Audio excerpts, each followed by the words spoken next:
ለዛሬ የዝና ገበያ ክፍል 5ን ይዤላችሁ መጥቻለሁ። ኬናንና ሙኑር አሁንም እየተጨቃጨቁ ነው። ኬናን ጥቃቱን ያዘጋጀው ሚዳርና ወንድሟ እንደሆኑም እርግጠኛ ነው።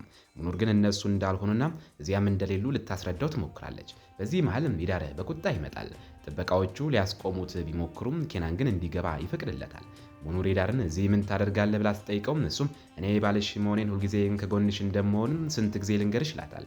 ደህንነቷን ለማረጋገጥም ሲከተላት እንደነበርና ደውላ ና ውሰደኝ ስትለው እንደመጣ ይነግራታል። ኬናን ፖሊስ እየመጣም ስለሆነ ምርመራ ስለሚያደርግባችሁ ማንም ከዚያ አይንቀሳቀስም ይላቸዋል። ዳር ተቆጥቶ ኬናንን ይገፋዋል። አንተ ነህ የምታስቆመኝ በሚል ሊደባደቡ ሲሉ ሰዎችም ይገላግሏቸዋል። ሙኑርም ከዳር ጋር ለብቻዋ ማውራት እንደምትፈልግም ትናገራለች። ዳርን ለምን እንዲህ ችኩል ትሆናለህ ብላ ትቆጣዋለች። እሱ ግን ኬናን መጀመሪያ እንደጀመረና እንደሚከሰው ይነግራታል። ሙኑር ግን ማንንም አትከስም። ንጽህናን አረጋግጠም ከዚህ መውጣት ብቻ ነው ያለበት ትላለች። እሱም ከኔ ጋር ትመለሻለሽ ብሎ ሲጠይቃትም አሁን የእሱ ጊዜ አይደለም ብለው ትወጣለች። ጋኒም በአይሲን ቤት ሆኖም ወዝጊ ሳታማክረው በመውጣቷ እየተቆጣ ነው። በዚህ መሃል ሙኑር ለአይሲን ደውላ ስለተፈጠረው ነገርና ወደ ፖሊስ ጣቢያ እየሄዱ መሆኑን ትነግራቸዋለች። አይሲን ተረጋጊ፣ አሁን እመጣለሁ ብላ ትወጣለች። ጋኒ ምንም ባያገባውም ይከተላታል። ሸፊቅ ወደ ኬናን መጥቶ ለምንድን ነው በሂዳር ላይ ክስ የምትመሰርተው ብሎ ይጮህበታል። ኬናን ይገባዋል ሲልም ሸፊቅ ግን ጥቃቱን የሰነዘሩትም የነሂድ አድናቂዎችም ወይም የሞተችው ልጅ ቤተሰቦች ሊሆኑ እንደሚችሉ ይነግረዋል። ኬናንም ክስን አንሳም ከአይሲን ጋር ያለንን ግንኙነት እያበላሸ ነው ብሎ ያስጠነቅቋል። የኬናን እናትም ክሪማን ልጇ ሊገደል እንደነበረ ስትሰማም አይሲን እጅ እንዳለበት በማሰብ በከፍተኛ ሁኔታ ትረበሻለች። መተንፈስም አቅቷትም መሬት ላይ ትወድቃለች። የሰውም እናቷ በዚያ ሁኔታ ስታያት መጀመሪያ መድኃኒቱን እንዳትሰጣትም ሰይጣን ያነሳሳታል። ነገር ግን ወዲያውኑም ተመልሳ እናቷ መሆኗን በማሰብ መድኃኒቱንም ትሰጣታለች። በፖሊስ ጣቢያ ምርመራውን ጨርሰው ሲወጡ ሰርዳር ሙኑርን በጥፊ ይመታታል። ኬናን በዚህ ተቆጥቶም ሰርዳርን ሊመታው ሲል ፖሊሶች ይገላግሏቸዋል። ሂዳርና ሰርዳር በአንድ ክፍል ውስጥ ታስሮ ሳለ ሂዳር ሰርዳርን በድጋሚ በሚስቴ ላይ እጅን ብታነሳም እቆርጥሃለሁ ብሎ ያስጠነቅቋል። አይሲን ሙኑርና ሰርቪም አብረው ተቀምጠው ሳለ ቃሲም ሙኑርን በንግግሩ ይረብሻታል። ሙኑርም ተቆጥቼ ሳለው በእኔ ላይ አትቀልድ ትለዋለች። ሰርቪም አንተ ምን አገባህ ለምን በእኛ ማለት ትገባለህ ይለዋል። ሰርቪም ወደ ውጭ ሲወጣ ጋኒ በስልክ ሲያወራ ያገኘዋል። ሰላምታም ይለዋወጣሉ። ጋኒ በቀረጻ ቦታ ላይ ስለተፈጠረው ነገር ይጠይቋል። ጥቃቱን ሂዳር የፈጸመው አይመስለውም። ሰርቪና ወደ ቤት እንሂድና ሁሉንም ነገር በዝርዝር ንገረኝ ይለዋል። አይሲን ከሙኑር ጋር ተቀምጣ ውሳኔዋን እንድትቀይር ልታሳምናት ትሞክራለች። ራሷን አደጋ ላይ እንዳትጥልና ሂዳር መጥፎ ሰው ስለሆነ እንደማይመጥናትም ታስጠነቅቃታለች። ሙኑር ምን ማድረግ እንዳለባትም ግራ ይገባታል። በዚህ መሃል በር ይንኳኳል። አይሲን ጋኒ መሆን አለበት ትላለች። መሄድ እንዳለባትና ሙኑር በደንብ እንድታስብበት ነግራትም ትወጣለች። ቃሲም ኩሽና ውስጥ እየበላ ሳለ ሀኒፋ ስለ ሙኑር ቤተሰብ ትጠይቋለች። እሱም እናቷም አባቷም እንደሞቱ ይነግራታል። ሀኒፋም ሌላ እህት ወይም ወንድም የላትም ስትል የላትም ይላታል። ስለ ሂዳር ስትጠይቀው እሱ ትልቅ ቤተሰብ አለው፣ ግን በማላቸው ብዙ ችግር አለም። አባቴ የቤተሰቦቹ ሹፌር ነበረ፣ ሁለቱም በአንድ አደጋ ነው የሞቱት ይላታል። ክሪማን ለኬናን ለሸፊቅ ንገረውና ጥይት የማይበሳው መኪና ይግዛለት ትለዋለች። እሱም ምን ነው እንዲያጋነንሹ ይላታል። እሷም በጣም ተጨንቃለች። እሱ ግን እናቴ ራሴን አሞኛል እባክሽን ዝም በይ ይላታል። ይሶ ለኬናን ና የኔ ፍቅር የራስ ምታት እንዲለቅ ማሳጅ አደርጋለሁ ትለዋለች። በዚህ መሃል ሸፊቅ ይመጣል። ይሶ እኔ ነኝ የጠራሁት ትላለች። ክሪማን ግን ምንም እንዳትናገር ታስጠነቅቃታለች። ሸፊቅ ምን ተፈጠረ ብሎ ሲጠይቅም ይሶ እናቷ ዛሬ ድንገተኛ ጭንቀት እንደደረሰባትና እሷ በአጋጣሚ ካላየቻት ልትሞት ትችል እንደነበረ ትናገራለች። ኬናን በጣም ይደነግጣል። ኬናንም እናቱ ደብቃ በመቆየቷ ይቆጣታል። ሸፊቅም ይጨነቃል። እሷ ግን አሁን ደህና መሆኗንና ነገ ዶክተር ጋር እንደምትሄድም ትናገራለች። ሸፊቅ ግን ኬናን አሁን ዋናው ነገር በሂዳር ላይ የመሰረትከውን ክስ አንሳ ይለዋል። ኬናን ግን ክሱን እንደማይነሳ ይናገራል። ሸፊቅ ሊወጣ ሲል ይሶ ታስቆማለች። እሱ ግን እዚህ ምን ታደርጊያለሽ ብርድ ይመታሻል ይላታል። እሷም ትጨነቅልኛለህ ስትለውም እብደትሽን ትተሽ ረፊም ካልሆነ ግን ለእናትሽ ነግሬ እብድ ሆስፒታል እንዲያስገቡሽ አደርጋለሁ ይላታል። ለአባትሽም ያለሽን ናፍቆት በእኔ ላይ አትወጪ ብሎ ጥሏት ይሄዳል። እሷም በጣም ትቆጣለች። ኬናንም ያ ድንገተኛ የመረበሽ ስሜት ይመጣበታል። ነሂርን ያስታውሳል። ራሱን ለማረጋጋት ውሃ ይጠጣና ለነፊሳ ደውሎ የነሂር ቤተሰቦች አድራሻ ይጠይቃል። መኑርም ክፍሏ ውስጥ ሆና ወደ አምላኳ ትጸልያለች። ሰርቪል በጣም ተከፍቶ ወደ እሷ ይመጣና እንደ ሕፃን ልጅ ወደ ጎን ትታችሁኛል ለምንም ነገር አልጠቅምም ይላታል። እሷ ግን እንደዛ እንዳይልና እሱ አብሮ ስለሆነ ሰላም እንደሚሰማት ትናገራለች። እሱም ኬናን ጋር ደውላ በወንድሙና በሂዳር ላይ ያለውን ክስ እንዲያነሳ እንድጠይቀው ይፈልጋል። ሙኑር እንደሚሰማኝ በምን አወቅ ስትለውም እሱ መጥፎ ሰው አይደለም፣ እሱም እህት ስላለውም ይረዳኛል ይላታል። እሷም እሺ እደውላለሁ ትላለች። ሙኑር ለኬናን ደውላ ማውራት እንደምትፈልግ ትነግረዋለች። እሱም አይሲን ቤት አይደለሽ እኔም በዛው መንገድ ላይ ነኝ አሁን እመጣለሁ ይላታል። ሙኑር በጣም ተጨንቃለች። ቃሲምና ጋኒ እሷን ከኬናን ጋር እንዳያዋትና ችግር እንዳይፈጠርም ሰርቪን እንዲያዘናጋቸውም ትነግረዋለች። ኬናንም አይሲን ቤት ይደርሳል።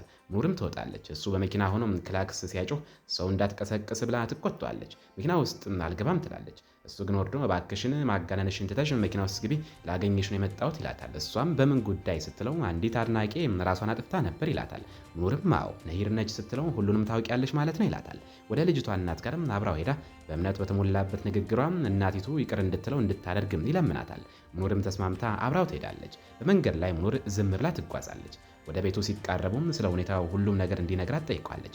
እሱም ታምኛለች ሲላት እንደ ሁኔታው ነው ትላለች። የነሂር እናት ጋር ሲደርሱ እናቲቱ ልጇም ከሴት አያቷ ጋር እንደተቀበረችና አያቷ ስላልወደዳት ልጇን እንዳትጠይቅ እንዳደረጋትም ትነግራቸዋለች።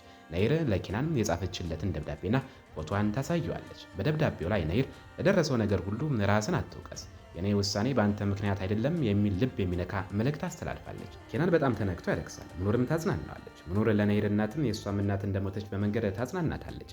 እናቲቱም ለኪናን በአንተ ላይ አልቆጣም፣ ብቻ በልጄና በአንተ መካከልም የሆነ ነገር ነበረው ስትል ጠይቋለች። ኪናንም ምንም እንዳልነበረና እንደ እህቱ ያያት እንደነበረም ይነግራታል። እናቲቱም ልጇ ንጹሕ ሆና ወደ አምላኳ በመሄዷም ተደስታም ታመሰግነዋለች። ኬናን በፎቶዎቹም የተሞላውን የነሂርን ክፍል አይቶ ከጎበኘ በኋላ ይወጣል። ኬናን ሙኑርን መኪና ውስጥ እንድትገባና እሱ ደግሞ ትንሽ ንጹሕ አየር እንዲተነፍስ ይነግራታል። እሷም ራስን አትውቀስ ስትለው እሱ ግን ይህች ሴትዮ ልጇ በመሞቷ ሳይሆን ንጹሕ ሆና ወደ አምላኳ በመሄዷ ደስ ብሏታል ይላታል። ዓለም ሁሉ ሸክሟን በእኔ ላይ አድርጋለች አንቺም ጭምር ሲላት ሙኑር ምድር በአንተ ዙሪያ አትዞርም ትለዋለች። በዚህ ማለም ሰርቢ ደውሎ የሆነ ነገር ይነግራታል። እሷም ደንግጣ በፍጥነት መልሰኝ ትላለች። አይሲን ቤት ስትደርስም አኒፋ ክሪማን መታ እንዳበረረቻትም ትነግራታለች። አይሲን ስትገባም ክሪማን ቤቷ ውስጥ ተቀምጣ ታገኛታለች። ቤቴ ውስጥ ምን ታደርጊያለሽ ስትላት ክሪማም ይህንን የሰጠውሽን ሲሚንቶ ነው ቤት የምትይው ትላታለች። ከልጆቿ እንድትርቅም ካልሆነ ግን እንደምታዋረዳትም ትዝታለች። አይሲን ግን ይህን ሁሉ ያደረግኩት ሆን ብዬ ነው፣ አንቺን ልጆችሽንና ሸፊቅን ለማጥፋት ነው ትላታለች። ክሪማ በድንገትም የድንገተኛ ጭንቀት ይይዛታል። አይሲን ግን እሷን ማዳን ስላልፈለገችም ሀኒፋን ትጠራታለች። ሸፊቅ በስልክ ስለ ጋኒ የተባለውን ነገር ያስባል። አንድ ሰው ደውሎ በዚህ ጊዜ የምንገለው ዝነኛ ሰው ነው፣ ስለዚህ ስህተት እንዳይኖር ይላል። በማግስቱ ሙኑር ስትወርድም አይሲን አሁንም ስራ ላይ ታገኛታለች። ሙኑር ሰርዳር ለሴቢር ደውሎም እየመጡ እንደሆነ ትነግራታለች። አይሲን ምን ልታደርጊ ነው ስትላት ለሂዳር ሌላ እድል ሰጠዋለሁ እንደሚቀየርም ቃል ገብቶልኛል ትላለች። አይሲን እንዳታደርገው ብትመክራትም ሙኑር ወስናለች።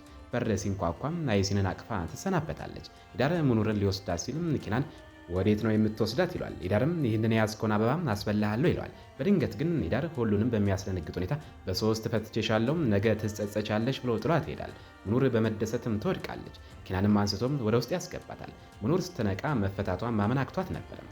አይሲንና ኪናን አብሯት በመሆናቸው በጣም ደስ ብሏቸዋል። በኋላ ግን ሙኑርም ሰርቢን አብሯት አለመኖሩን ስታስተውል ለአይሲን ይዘውት እንዳይሄዱ ብቻ ስትልም ትጨነቃለች። በዚህ ማለት ክሪማን በቁጣ ተሞልታ እያሰበች ነው። ልጇ ኒሶም በክፍሏ ውስጥ ሆና በተመሳሳይ ሁኔታ ታስባለች። ኦዝጊና ጋኒም ሀኒፋ ደውላ ስለነገረቻቸው አይሲን ቤት ይደርሳሉ። ሀኒፋም ጋኒ እንኳን ደህና መጣ ጀግናው ብላ ትቀበለዋለች። አይሲንም ስራው ተከታታይ ፊልሙ እንደቆመ ትናገራለች። ኦዝጊ በዚህ ትበሳጫለች። ጋኒም ስልኩን ሲከፍት ስለ ሙኑርና ኪናን የሚወሩም አሉባልታዎችን ያገኛል። ለአይሲን ሲያሳያትም ሙኑር በጣም ትከፋለች። ኪናን ግን ሁሉንም እናስተባብላለን አትጨነቂ ብሎ ያረጋጋታል። በአይሲን ቤት የታጠቁ ሰዎች ይደርሳሉ። ኪናን ሊወጣ ሲልም ጋኒ አስቁሞ ላደረገው ነገር ሁሉ ያመሰግኗል። ኪናንም ቀደም ሲል በስታዲየሙ ላደረገው ነገር ይቅርታ ይጠይቀዋል። ሊወጣ ሲል ግን የታጠቁትን ሰዎች ፊት ለፊት ያገኛቸዋል። እነሱም ወደ ቤት ውስጥ ዘልቀው በመግባት በጋኒ እግር ላይም ጥይት ይተኩሳሉ። ሙኑርንም አግተው ይወስዳሉ። ሙኑር እንደወጣችን ሂዳርን መኪና ውስጥም ታገኘዋለች። ኪናን ሊከተላቸው ቢሞክርም አይደርስባቸውም። ነገር ግን ሰርቢንን አይቶት በመኪናው ይከተላቸዋል። ሙኑር መኪና ውስጥ ለሂዳር ሁሉንም መንገድ ሞከርኩኝ አልሆነም፣ አንተ ግን በዚህ መንገድ እንደሄድ አደረግከኝ ትለዋለች። በሰው ላይ ጥይት መተኮስ ቀላል ሆነልህ ስትለው እሱም ማን ላይ ጥይት ተተኮሰ ብሎም ሹፌሩን ይጠይቃል። ጋኒ መሆኑን ሲረዳም ጋኒ ዝነኛ በመሆኑ ነገሩ ይፋ እንዳይወጣ ይጨንቃል። አንድ ሰውም የሆነ ነገር ቢሆን አሳያለሁ ስትለው ዛቻ ነው በማለት እሱ ደግሞ በወንድሞቿ ይዝትባታል። ሰርዳርም ሴቪምና ቃሲም በመኪና ውስጥ ናቸው። ሴቪም ስለ እህቱ ማወቅ ይፈልጋል። ሰርዳር ግን ተረጋጋ፣ እህት ከባሏ ጋር ነች፣ በሶስት ፈቷት የለም እንዴ ይለዋል። ሰርቢም ወንድሙ ሲጨቀጭቀውም ሰርዳር ስልኩን ይሰጠዋል። ሙኑርም ከሴርቢ ጋር ተነጋግረም ሂዳር እንዳይሰማባት ስልኩን ትዘጋለች። ወደ መንደሩ ሲደርሱም ሂዳርን አብረውት የነበሩትን ሰዎች እንዲሄዱ ይነግራቸዋል። የመንደሩ ሰዎች ግን ሙኑርን በደስታ አልተቀበሏትም።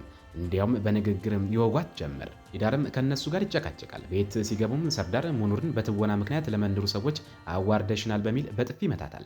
ሌሎች ጎረቤቶች ግን በመሃል ገብተው ይገላግሏቸዋል። ናላን የተባለች ጎረቤት ሙኑርን ወደ ላይ ወስዳ ልታረጋጋትም ትሞክራለች። አንቺና ባለች ልጆች ብትወልዱም ችግሩ ሊፈታል ትላታለች። ሙኑር ግን አይሆንም አይሳካም ትላለች። ናላን ሙኑር ለማለት የፈለገችው ሂዳር ልጅ መውለድ አይችልም መካን ነው ብላ በስተትም ትረዳለች። ሙኑር ለማስረዳት ብትሞክርም ናላን ግን ሳትሰማት ከኑሮሽ ጋር ተላመጂ ብላትም ትሄዳለች። ሙኑርም እናቷን እያሰበች ታለቅሳለች። ኬናን መንደሩ ድረስ ተከትሏቸው ይደርሳል። ናላን ወደ ወንዶቹ ወርዳ ሙኑርንም አትበድሏት ትላለች። ሂዳር ግን ስራሽ ላይ ብቻ ተኩሪ ብሎ ያባርራታል። ሙኑር ደረጃ ላይ ሆና ስታለቅስ ሰርቨር መጥቶ ያረጋጋታል። ሙኑር ግን በሁሉም ነገር ራሷን ትወቅሳለች። ስለ ጋኒ ሁኔታም በጣም ትጨነቃለች። ሂዳርም ወደ ሙኑር መጥቶ አይሲን ቤት ላይ ጥቃት የሰነዘረው ማን እንደሆነ አታውቂም፣ እኔ ግን መጥቻ ያዳንኩሽም፣ እኔ ወደ እስር ቤት ከገባሁ እናንተም በሰላም አትኖሩም ብሎ ያስፈራራታል። ሰርዳርም እየጮኸ ሻይ አፍይልኝ፣ እዚህ ፊት ለፊት አትቀመጭ ብሎ ያባርራታል። ኬናን መኪና ውስጥ ሆኖ በስልክ የሆነ ነገር እያቀደ ነው። ሸፊቅ ደውሎም የት ነህ አሳሰብከን ይሏል። ኬናን ደህና እንደሆነ ይነግረዋል። ሸፊቅም የጋኒ የእግር ኳስ ስራ እንዳበቃለት ይነግረዋል። ክሪማንም ስለ ልጇ ሁኔታ ለመጠየቅ ወደ ሸፊቅ ትመጣለች። ሙኑር ኩሽና ውስጥ ሻይ እያፈላች ሳለ ኬናን በውጭ ሆነው ሁለት ወጣቶች ስለ ሙኑር መጥፎ ዜና ሲያወሩ ይሰማል። ሰርቪር አጋጣሚውን ተጠቅመው ወደ ኬናን ወርዶ ያወራል። ሙኑርም የእናቷን ሞት እያሰበችም አልጓ ላይ ተኝታለች። ሰርቪር እኩለ ሌሊት ላይ ወጥቶም ቀስቅሶም ኬናን በውጭ እንደሚጠብቃት ይነግራታል። ሙኑር ደንግጣ ወደ እሱ ትወርዳለች።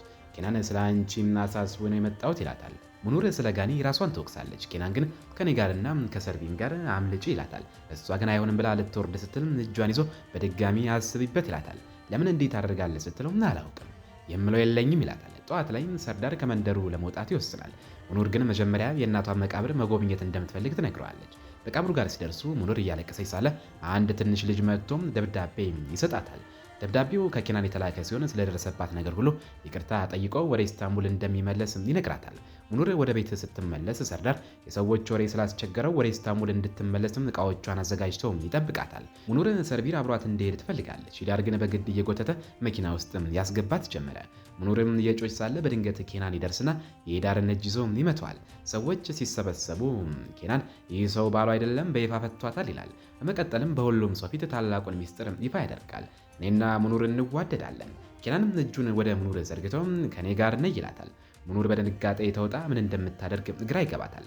የዛሬው ክፍል ይመስላል። በቀጣይስ ምን ይፈጠር ይሆን?